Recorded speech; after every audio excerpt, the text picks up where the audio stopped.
Go ahead. Hi, I'm Sullivan, and I'm here to welcome you to the New York City Actresses Chronicles.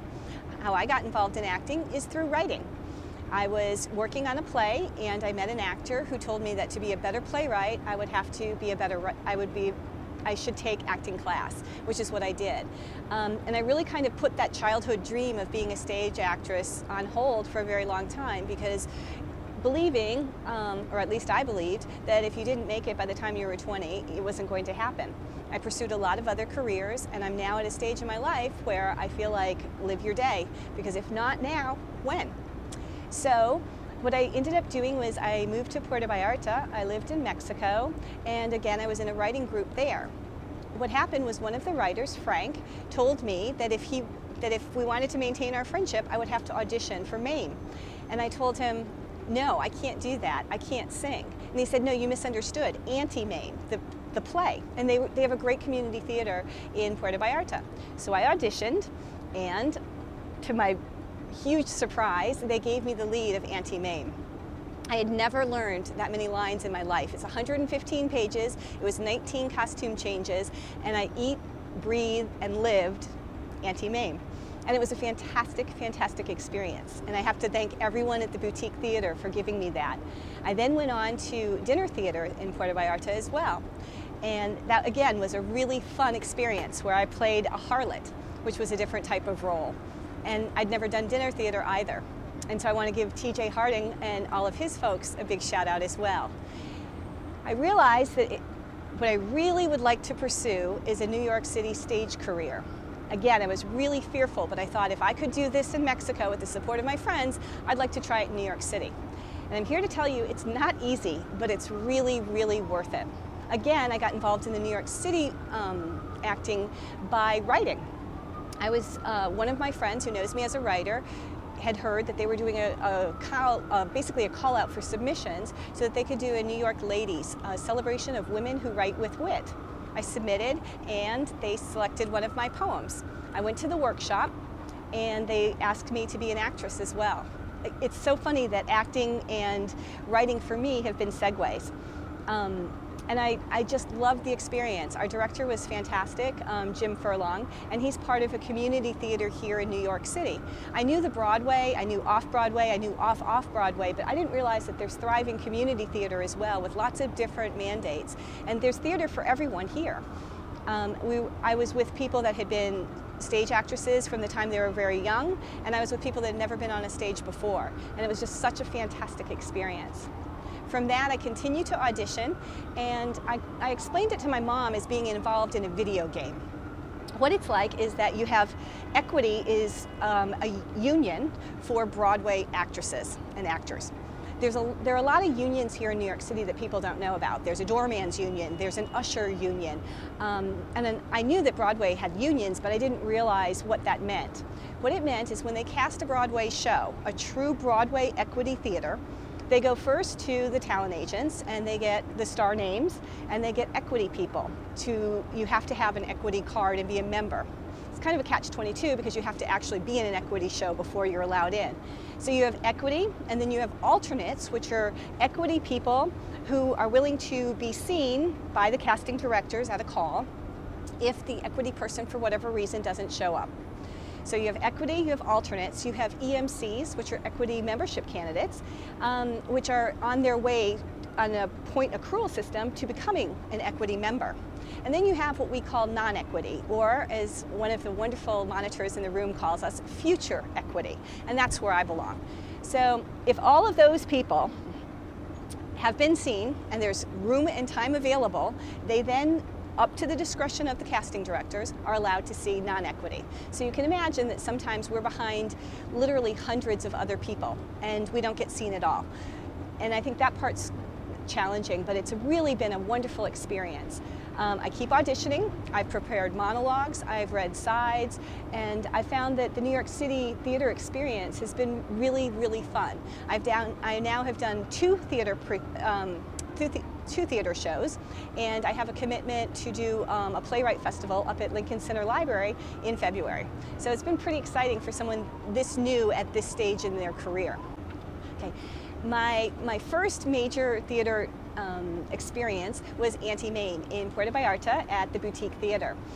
It was a wonderful, wonderful time, as unnerving as it is. What I've learned is that to learn that much dialogue, some people write it down, some people say it as fast as possible, some people are visualization and just stare at it, some people need to learn their lines in movement. I had no idea how hard it is to learn dialogue, especially to carry an entire show, and a show that runs as long as Auntie Mame does. What it has helped me do is my memory has gotten a lot stronger because of it. I suggest acting to anyone because you can go on stage and really become another person. And that part is a really fun experience. I love theater because I love the energy exchange that happens between people. The audience is there and you can sense them.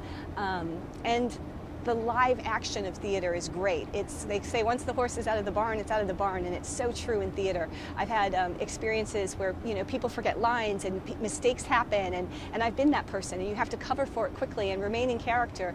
And but I think that what everyone that does stage, that loves stage, is the excitement and knowing that the audience is behind you. It's just the greatest feeling in the world.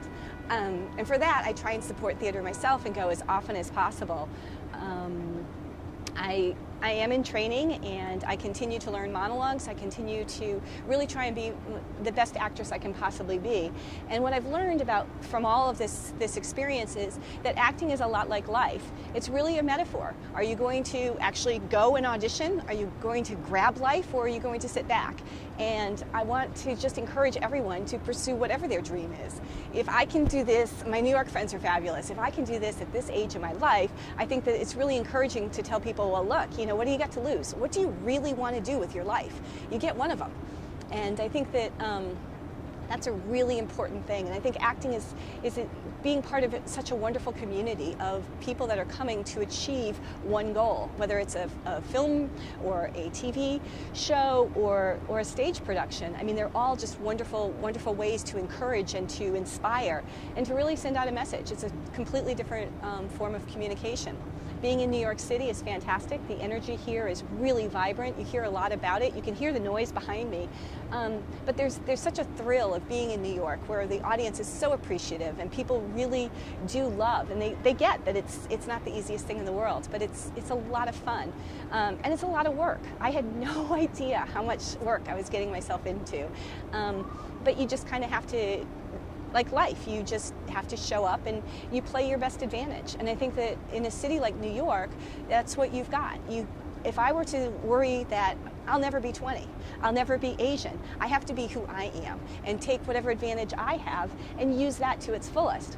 So instead of worrying about all the other things and all the other people and all the different ways that people's careers go, I really focus, and it's not always easy, but I really focus on, okay, what's my advantage? What do I like doing? What am I good at doing? And how is that different?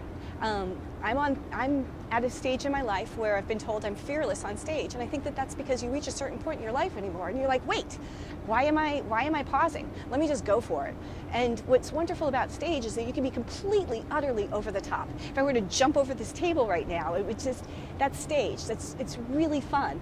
And you can always just dial it back down, and you can really play. And I think that's something that I didn't truly understand until I got involved with acting, is that you have this sense of being someone and trying lots of different ways. And you read a script and you say, okay, who is this character? What do they want? It's just like your friends. It's like becoming friends with a character. I think what I love as much is really saying, okay, who is this person? What do they want? And how would they try and achieve that? And if something doesn't work, I've been taught to try completely the other route, 180-degree turn, and try it that way. And sometimes you land right in the middle. And what is wonderful about stage is that when you are authentic, the audience knows it. And it's something that you can't hide. And I think that it's terrifying. It's really scary when you go out there and you think, oh my God, like, what if I don't know my line? And I worked with a great director in our last production, and she taught me that on stage, the actor is always right. And she tried to instill in our cast a real sense that jump out and do it. So I think that as part of the Actress Chronicles here from New York City, I hope to join you again in a year and show you all sorts of credits and things that I've been doing. But I'd really like to instill in you that, go for it. I just want to thank my friends, my family, everyone that supported me, all the wonderful people, the directors, the crew that have really helped me in this journey. And I think that I just really want to say a heartfelt thank you, because without them, I would never have had the guts to try this. And I really hope to see you guys back here soon with more exciting news from New York City. Thanks for joining us. Bye.